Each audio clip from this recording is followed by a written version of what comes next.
So Carrie and I have three boys. They're all in their 20s now. And so probably 10, 15 years ago, we were very active in all the rec sports leagues. I've probably coached 40 or 50 baseball teams. And if you had kids that were probably about that same age, or maybe there's some of you in here that are in your early 20s and you go, man, he's talking about my age. If you played baseball back when my kids played baseball, you had to do three things. One, it was when the Rangers were good back in about 2010, 2011. And so you had to know all the Rangers. You knew their lineup, you knew who played what positions, like you were a Ranger fan. Second thing is you would wear, I don't know who came up with it, I wish I had, these necklaces that they would sell that are supposed to be like magnetized or whatever. And so you had to have these necklaces or bracelets. In fact, I'm going to hold it while I preach. It may just give me power, you know. I've never felt any value in it, but you had to have these. And those of you who know what I'm talking about. And then the last thing you had to have was you had to have Oakley sunglasses. And the reason you did that is because the Rangers wore these things and then got paid for it, I'm sure. And the Rangers wore Oakleys. Now, if you know anything about sunglasses, a pair of Oakleys, this is what they would look like. It's about $150. We had three boys, and that seemed a little steep for us. And so if you go to some fairs, at least if you used to go to just some area fairs or things, you would find not Oakleys, but what you would find would be these. They've got the distinctive shape, the curve of the Oakley. They've got the color, the vivid blue of the Oakleys, but they cost $5. And so me and in our house, we called these not Oakleys, these were Folkleys. These were fake Oakleys. And from a distance, you know, when they're on the ball field, everybody'd look and say, oh, that guy must be a ball player. He's got the necklace, he's got the Oakleys. But if you got up close, if you felt them, you realized once you get hands-on, they're not what they seem. These things are real flimsy, they're fragile. We probably bought 15 of these over the course of their baseball career. This is the only pair, like I don't think Oakleys are meant to do that, but that's what Folkleys do. They lack the weightiness. They lack the quality of the real thing. The real thing was costly because it was made of the right ingredients. It was made of the right stuff, valuable stuff that was put together. Folkleys, on the other hand, these were all about the show. You're just buying the look is what you're buying when you buy these $5 sunglasses. And that's okay when you're buying kids sunglasses. You can cut corners and you can just say, you know, I'm buying them because they look good. And we're just going to focus on that. We know they're going to fall apart.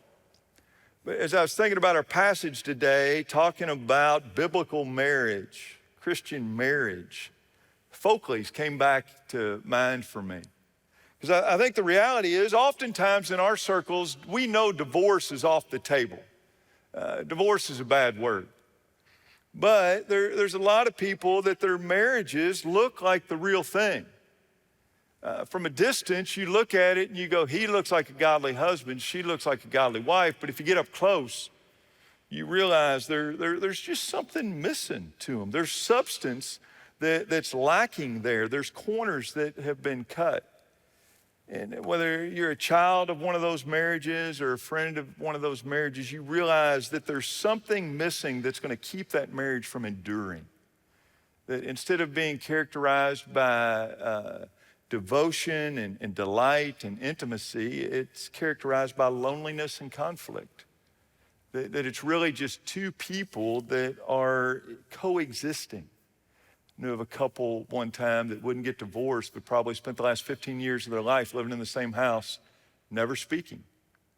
And that's an extreme example, but that's an example of a Folkley Christian marriage.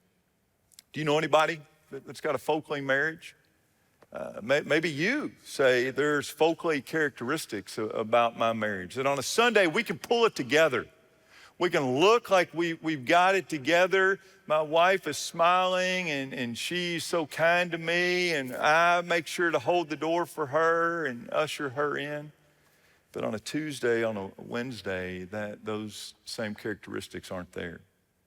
That's really what our passage is about today, is how is the gospel, how is Christ meant to impact the way we live together as husband and wife. And so if you remember where we've been, we're now nearing the end of chapter 3 in the book of Colossians. We're quickly coming to the end. We only have 4 or 5 Sundays left in this book. And if you remember, this is a book that Paul wrote to a church struggling with false teaching. The teaching of the world of that day minimized Jesus. It maximized people. It maximized their opinions, their experiences, their thoughts. The idea was the answer to all of life's issues are found inside of me. And Paul has consistently been saying through this book that the truth is not found in me, the truth is found outside of me. The truth is found in Jesus. Chapter 1, we get 29 verses that really focus on some of the highest theology about Christ in our whole Bible. Is that first chapter where we see who Jesus is and what he's done. In chapter 2, Paul takes that truth, that theological truth, and applies it to the teachings, the false teachings that were coming into the church. And what you see is that Jesus is the answer that helps me resist all of the worldly, the false ideas that come at me. But in chapter 3, Jesus is more than that. That Jesus is not just something that helps me resist the bad ideas out there, but Jesus is meant to do something in here, in me. I was thinking this week, just as I was thinking of chapter 3, and I was reminded, if you were here this summer, we did a series on the middle part of the book of Deuteronomy, and it was titled A God-Centered Life. And we did a sermon there where we talked about our lives are meant to be concentric circles out of Deuteronomy chapter 6. And he says in that passage, Moses says in Deuteronomy chapter 6, something that's very similar to Paul and what he's doing in Colossians 3. Moses, back in Deuteronomy 6, says that you are to love the Lord your God with all your heart. In that day, there was no word for mind. There's not a word for mind in Hebrew language. And so heart means everything inside of me. What I think, what I love, what I will to do, what I set my affections on, every part of me is to love God, every part on the inside. And then he says, I don't just do that, I love the Lord God with all my heart, with all my soul. And soul is a broader word. It includes everything in me, but also everything outside of me. And so it's my hands, what I touch, it's my eyes, what I look at, my feet, where I go, that all of me is meant to love God. And then he gives a third circle, that I love the Lord with my heart inmost, and my soul, all of me, and then my strength, all that I possess, all that I touch, that my house that I live in, I use it for Christ. The car I drive it for Christ. My kids, my family, it's all for Christ. It's all centered around God. In that passage, he says that you should write the law of God on your forehead. The idea is, and you'll see guys sometimes wear a box on their head. That's not the idea. It's that the law of God controls my mind. It controls my eyes. I write it on my right hand, the hand of my strength. It controls what I do. That God is all in all. That's what Paul's saying. We saw a few weeks ago in the first 4 verses of chapter 3 that I am to set my mind on the things above, that I'm to seek with my heart the things above, where Christ is. My heart, my mind, the innermost part of me is meant to be on Christ. The last 2 weeks, we've been looking at what Paul is talking about, the external, personal aspect of the Christian life, of living a sanctified life that I put off. There's things I no longer do. I put off sins. We saw that 2 weeks ago. Last week, we saw that there are things that I now put on, I begin to do, because Christ lives in me. Jared went through a list of those last week. The ones that really stood out to me were in verse 12.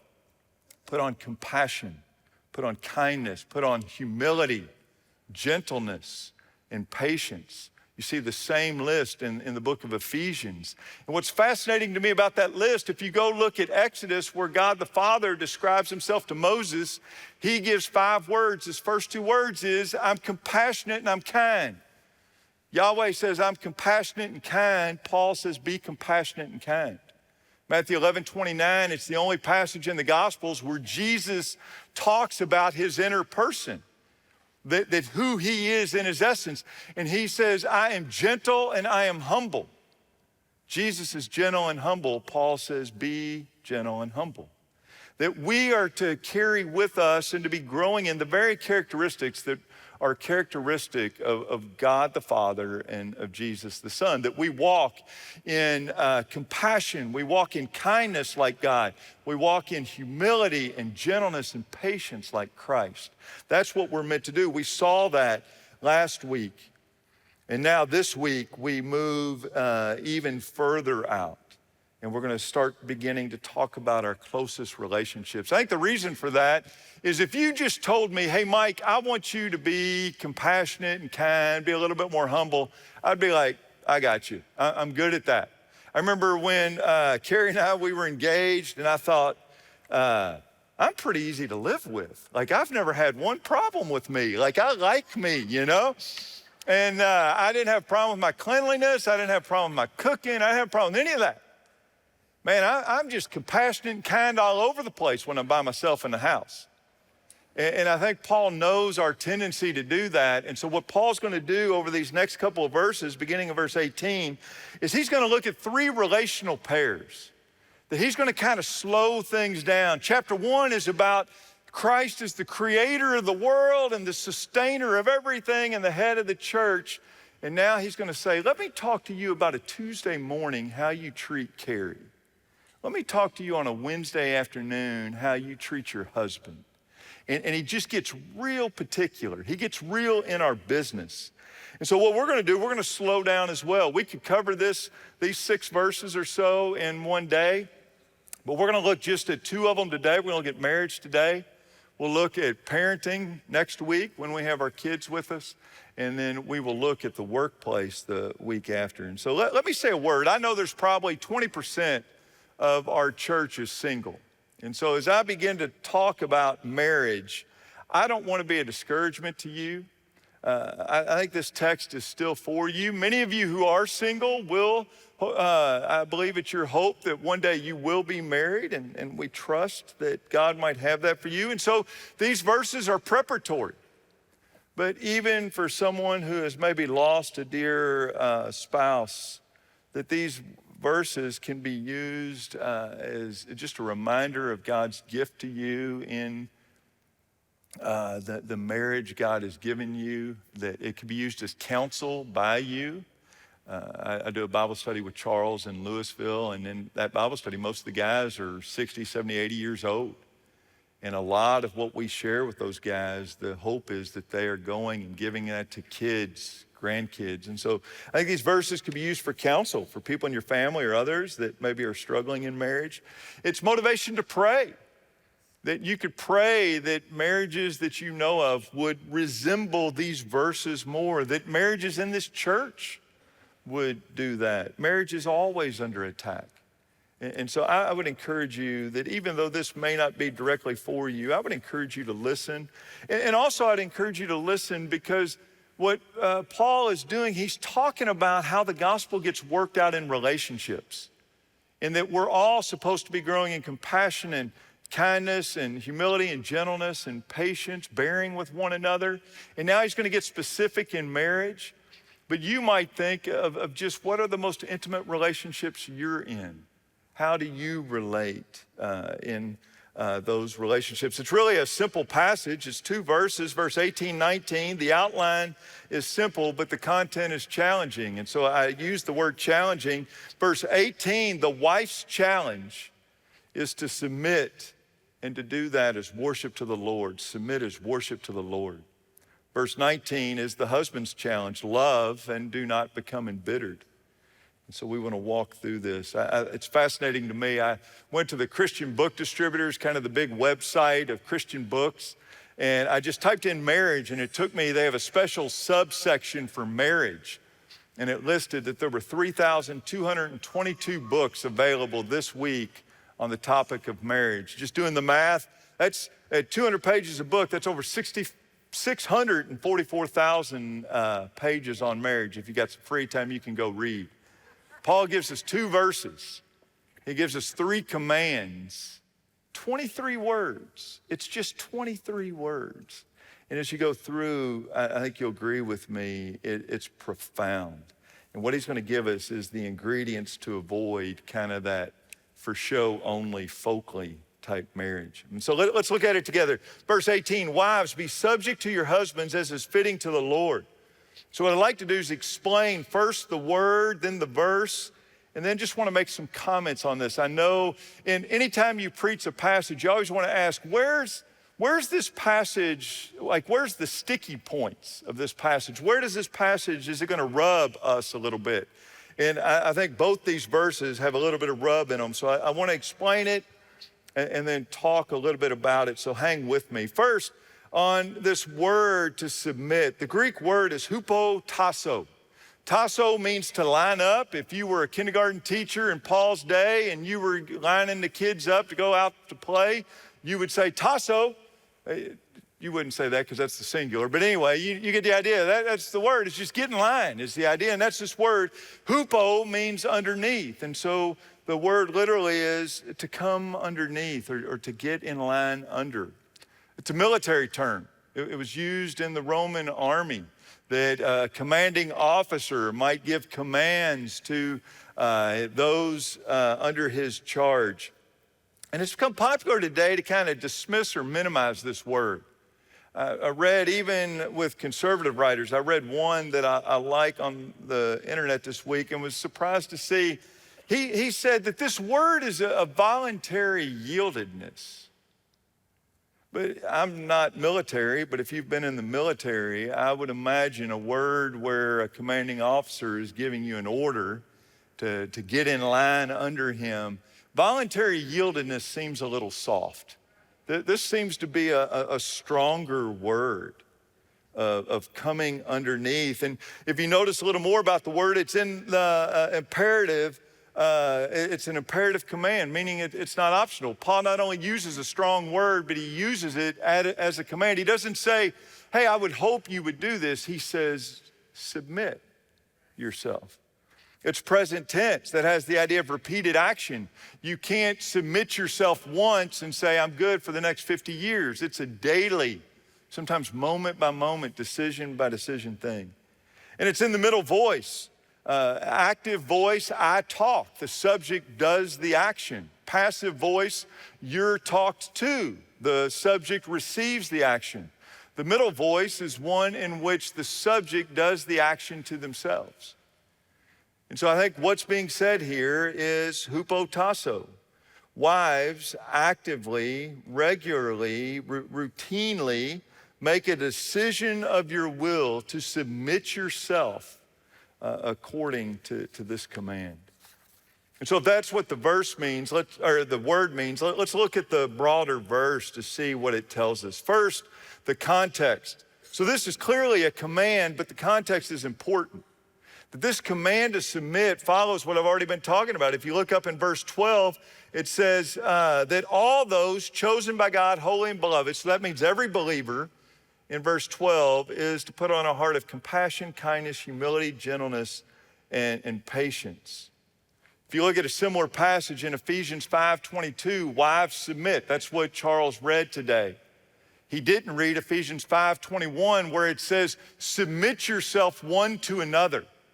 In a context of submission of one to another, wives, you have the specific command to commit. In a context in which both husband and wife are growing increasingly more godly in their relationship. They're growing, each of us are growing in compassion and kindness and humility and gentleness and patience. As we're growing in that together, wives, you submit, you come up under. So I think, men, we need to see the broader context. I know of men who have used this command, you submit to me, as a weapon, as a way to either silence a wife or to get your way. And we'll make some applications later to men. But I think we need to be aware of the context here.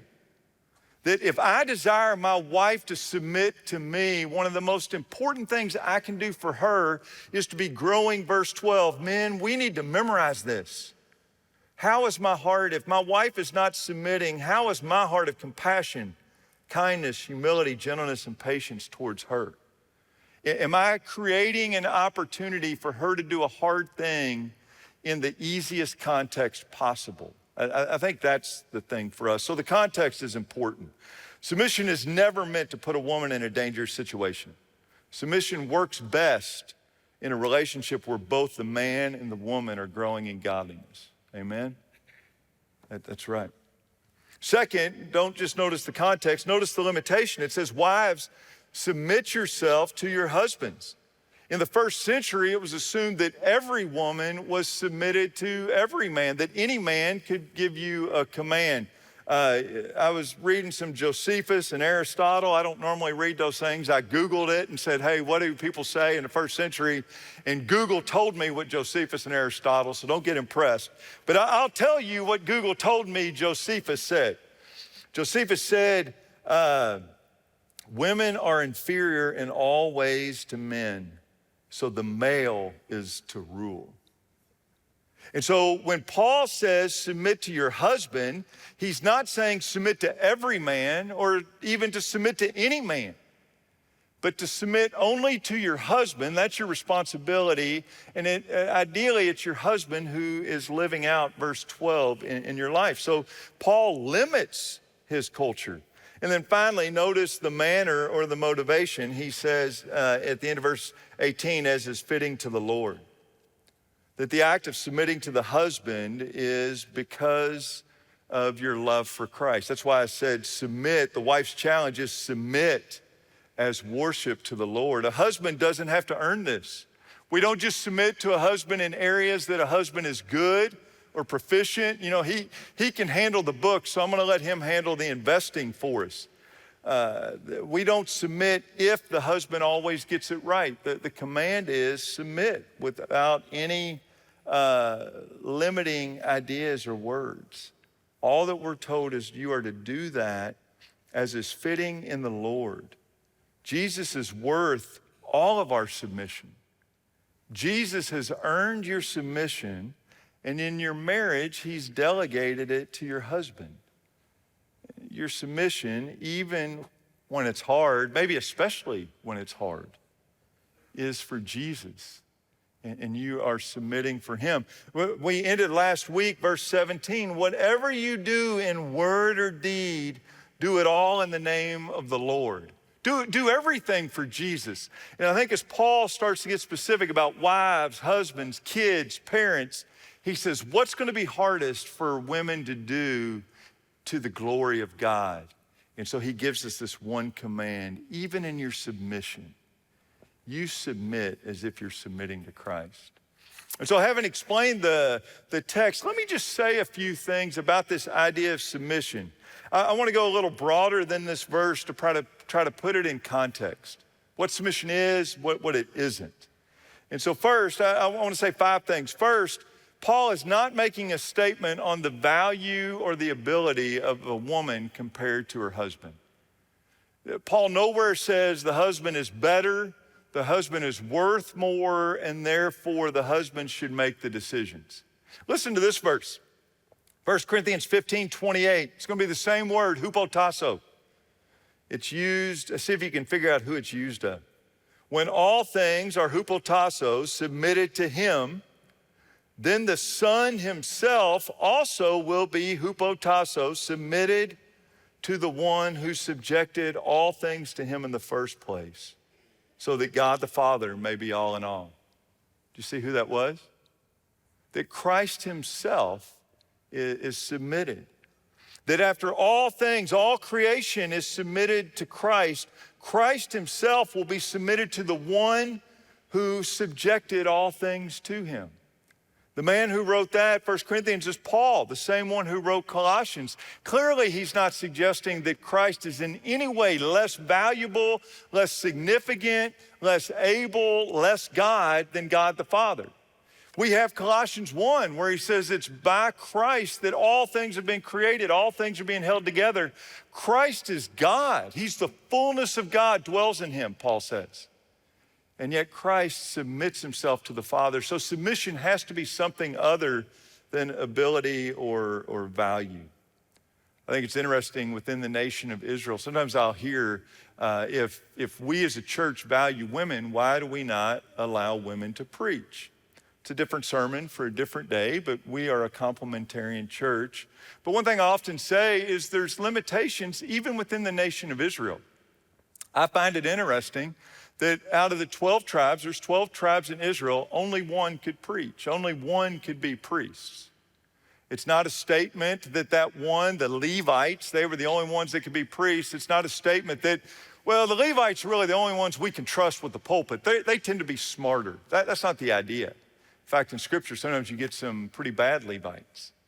It's not a statement of value. It's not a statement of they're more Jewish than these people or that God loves them more than these people or any of that. It's simply that God has ordered it that way.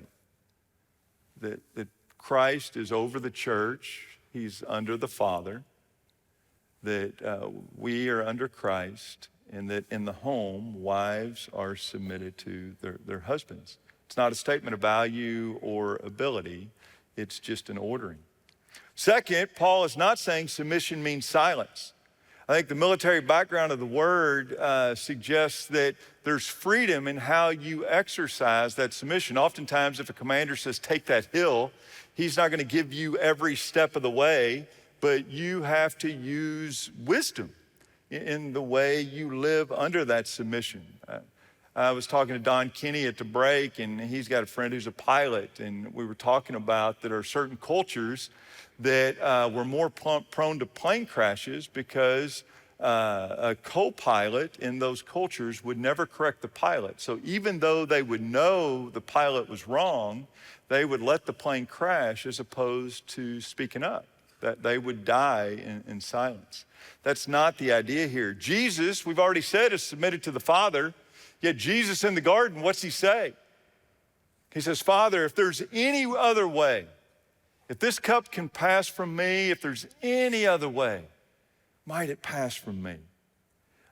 You look in the Old Testament, Habakkuk, David, you read the lament psalms, that these men, in their expression of submission to God, they raise serious questions.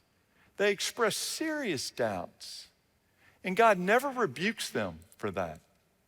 And I think as men, we're to be mindful of that. If God welcomes the questions, if he welcomes the conversation, the dialogue of an honest follower of him, should I do any less for my wife? Like, should I demand silence when God doesn't demand silence of me? That in no way is submission to mean silence. Carrie and I have known godly, creative, wise women in a whole host of areas, and yet they will walk in marriage in silence. They'll withhold their thoughts and opinions unless they're directly asked. I'm not saying that's sinful, if that's your choice, if that's your conviction, but I think that's more than the word requires, if that makes sense. Silence, you shouldn't badger over and over, but there's room for question, conversation, discussion. We're gonna see next week the word, our word this week is hupotasso, to line up under. Next week it's hupoakuo. Akuo is to hear, and it's to hear under. And it's the idea of a child obeying. It's the word for obedience, that my ear is listening for the word of my Father. And when I hear it, I have an attitude that I'm under, and I immediately do whatever I hear. It's a more restrictive word. Hupotasso, line up under, gives more flexibility, more space, more room, I think, for wives and husbands to work together. Third, submission's never an excuse for sin or abuse. The disciples are all citizens. Romans 13 says citizens be hupotasso, submitted to the government. Yet in Acts 5, when the Jewish leaders command the disciples to go against God, they say, do what you will, we will obey God, not man. That God says, obey me and not the authority I've put over you in those instances.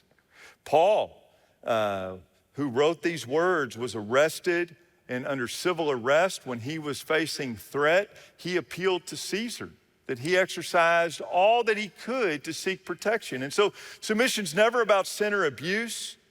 And I will tell you, fourth, submission's not a big issue, husbands. It's not a big issue in most cases if you're being the kind of husband you're called to be. If you're walking in verse 12, compassion, kindness, humility, gentleness, patience. I keep repeating those because I hope you remember those. I hope I remember those words. Submission is not typically a major issue in marriages where that is taking place. And then fifth and finally, I would say submission is not easy.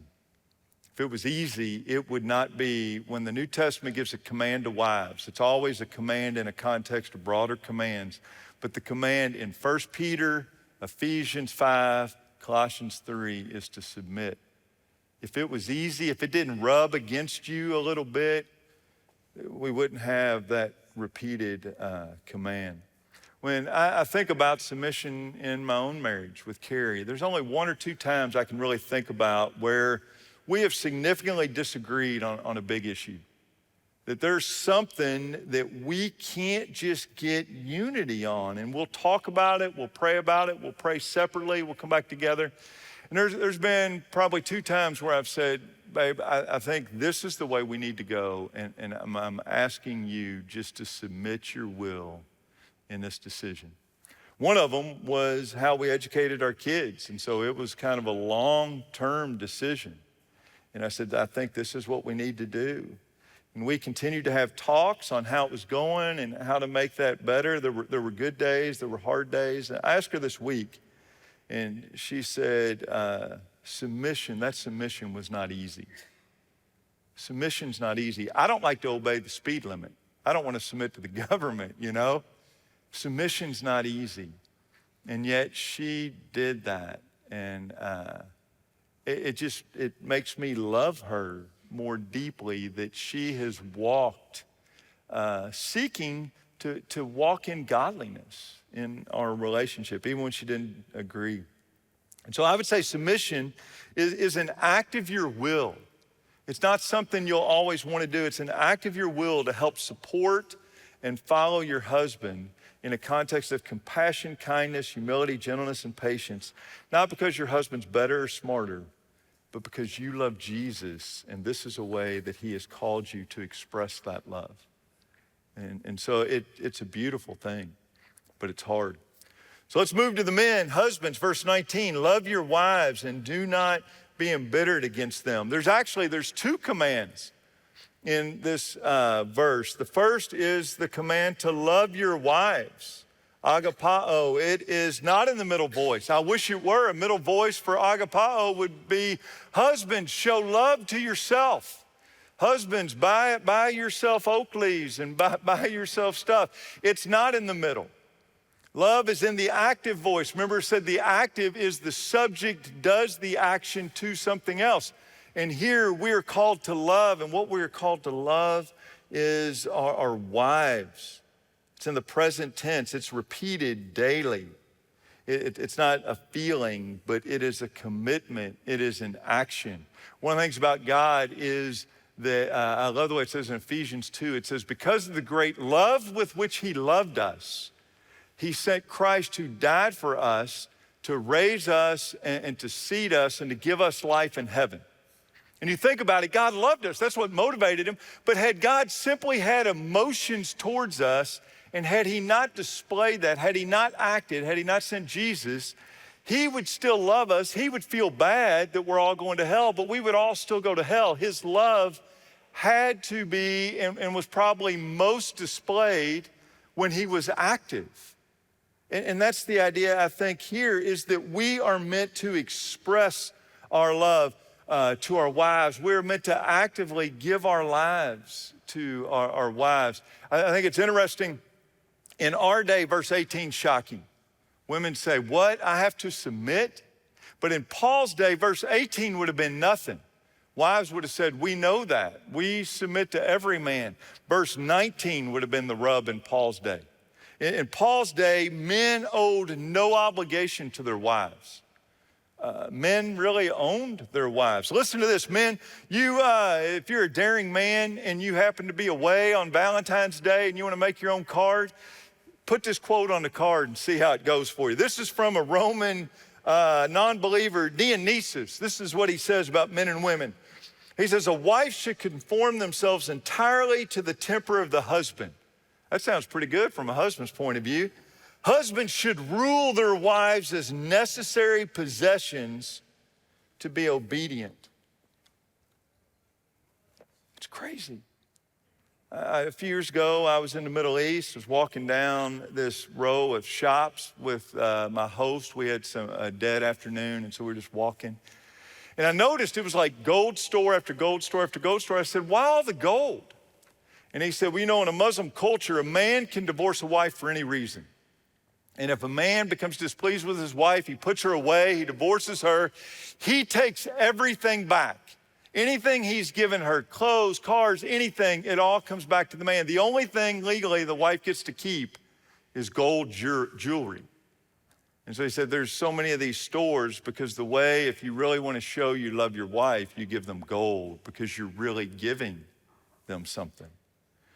Unlike Rome, unlike the Middle East, Paul's view of marriage is very different. Man is not just this prima donna.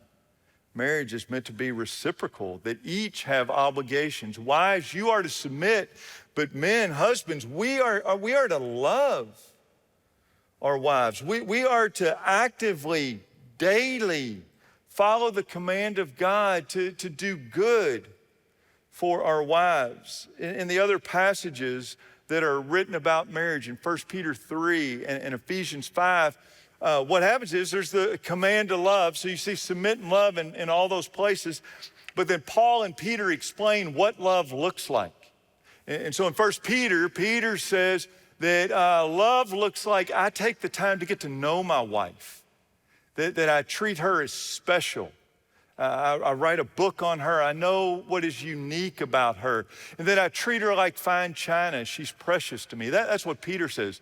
In Ephesians 5, if you read books on marriage, almost always they're going to be on Ephesians 5 because Ephesians 5 says, husband loves your wives, and then it gives you 4 ways to do that. It compares you to Christ, and it says live sacrificially, that Christ gave his life for his church. You should give your life. That's what love looks like. It doesn't look like commands about dinner.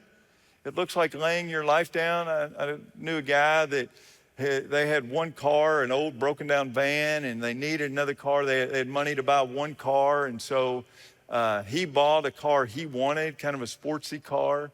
His wife and his kids still drove the van, and he drove the sports car. And then I heard later that she even had to ask permission to drive his car. And I was like, that's deeply offensive. That's deeply against what love looks like. Love in Ephesians 5 is sacrificial. It's not just sacrificial, it's spiritual, that Christ washes his church with the water of the word. And that men, what love looks like for us is we lay our lives down, we give the best to our wives, but men, we spiritually lead our wives, that we're the ones that step out and try to take spiritual leadership, that we care for our wives, we nourish them in Ephesians 5. But what's fascinating to me, and I think the reason you never get a marriage book on Colossians 3 is look what Paul says here. He says, husband, love your wives, and he leaves it there, and he says, do not get embittered against them. And I think, what an interesting thing. All week I was like, what's he trying to say? Don't get embittered against them. And I think it's interesting. All the other commands have been active. This one is passive. Don't become embittered. It's a word that's really only used here and then a place in Revelation where the waters of the world will turn bitter.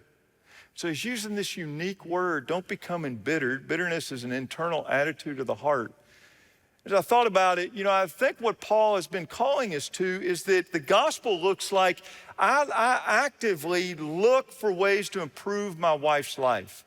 I look for ways to love my wife better. I know a couple of men who will ask their wives how they can make their lives better.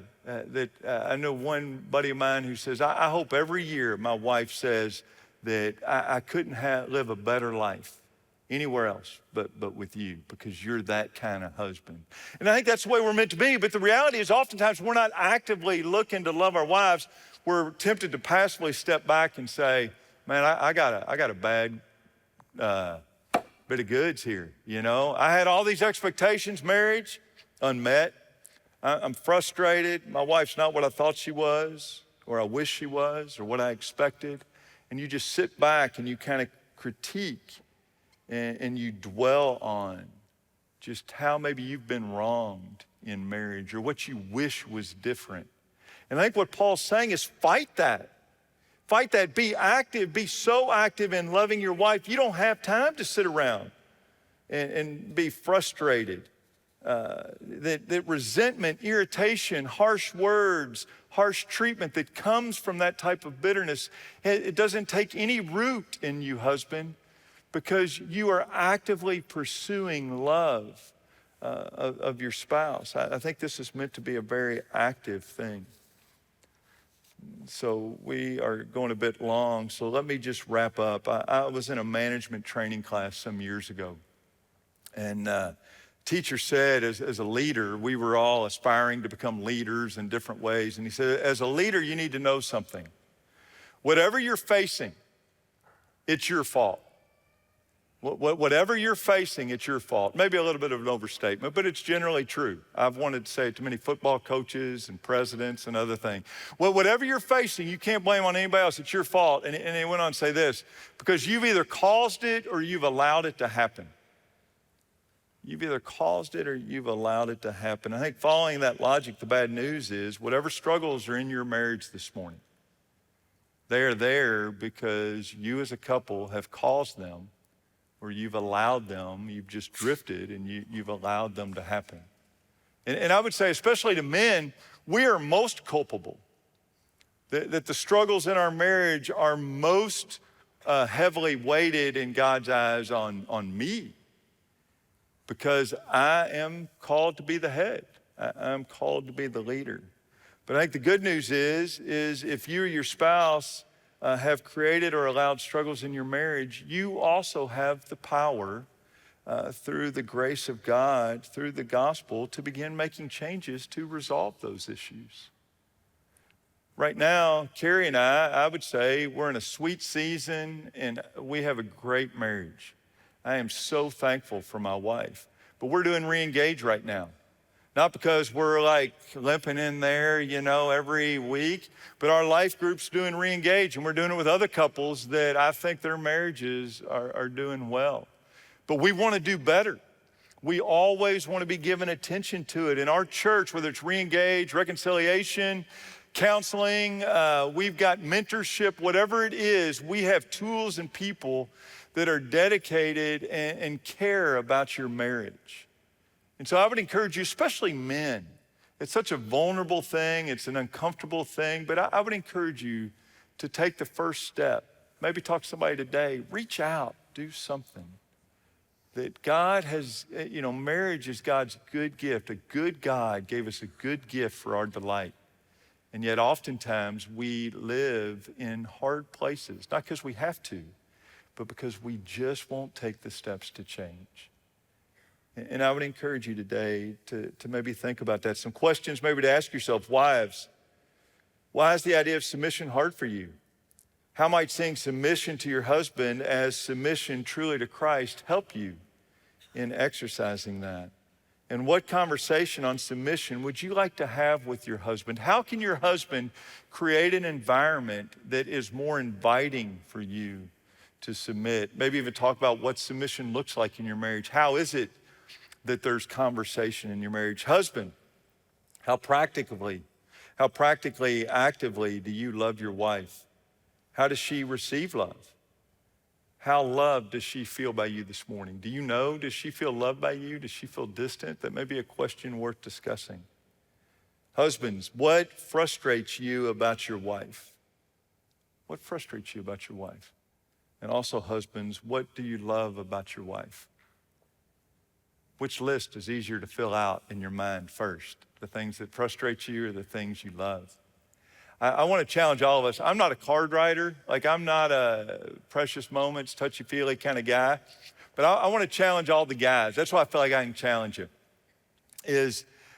I encourage each of us to take time this week, half hour or an hour, and focus on what is it that God has given us in our wives. What is it that you love about her? What are her strengths? What makes her beautiful to you? What are things that you think, I would love to help you do blank? Whatever that is. Just spend time praying. Pray at the beginning of it. Maybe read this passage and realize I am to actively love my wife, and I am to cultivate not bitterness, but I'm to cultivate active love. And then write that in a card.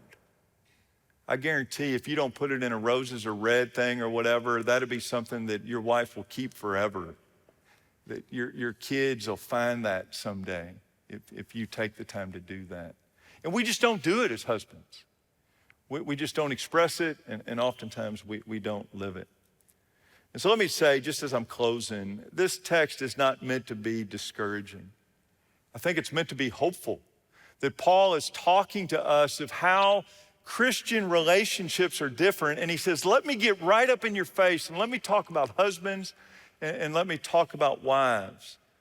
And if you're a couple that's not done this well, I would encourage you today to get together and pray and to draw close and to say, we're gonna work on this. We're not gonna be perfect, but wives, we're gonna work on submission, and husbands, we're gonna work on love, and we're gonna do all that in the context of compassion and kindness and humility and gentleness and patience, because that's who God is, and that's what God calls us to. And let me just say, if you're discouraged because maybe you have a spouse that you think they've never done it and they never will, I would encourage you to pray and to talk, but to press on. You keep doing your part. Paul says that some women can win men to Christ simply by their faithful lives that they live. You keep doing your part. God is doing something. It may just be to refine your character, but God's doing something. I just want to end with a reference to Daniel 12, couple verses. And so if you're serving communion, please make your way to the back. And I apologize, I've gone a little bit long. If somebody needs to leave, please feel that freedom. But we're gonna celebrate communion in a moment. But Daniel says this. Daniel, at the end of his life, in the last couple verses of Daniel 12, he says, what will become of all my work? God, I've given you 70 years. What are you going to do with it? And an angel says to him, he says, many will be purified. Many will still not believe. You're having some impact, but not everybody.